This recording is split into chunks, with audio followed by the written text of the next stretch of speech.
Problem 9 on the final exam review in college algebra asks you to determine the symmetry of a given graph.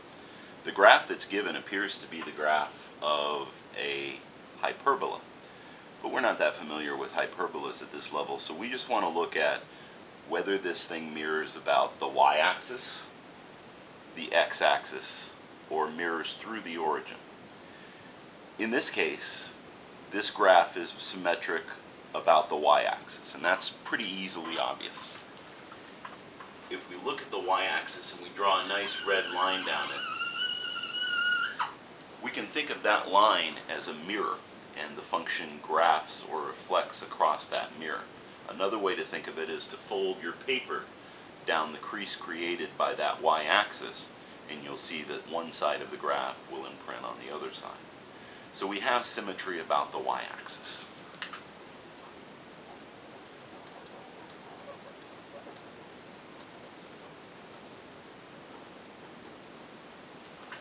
We're also asked to check for other kinds of symmetry, so we check symmetry about the x-axis. For symmetry about the x-axis, we repeat the process, but we have a focus on this horizontal axis. And the graph of that function, in fact, mirrors about the x-axis in the same way that it mirrors about the y-axis. The top part reflects the bottom part, and the bottom part reflects the top part.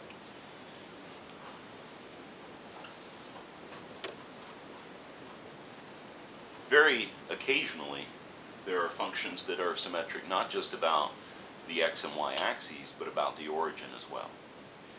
And if we're symmetric about the origin, what you have to look for is, does this part down here mirror this part up here? Origin symmetry goes through the origin, so a negative value over here would have to be equivalent to a positive value in y over here. And it is. And this function, in fact, is symmetric about the y-axis, the x-axis, and about the origin. Another example of a function that would be symmetric about all three of these would be a circle centered at the origin.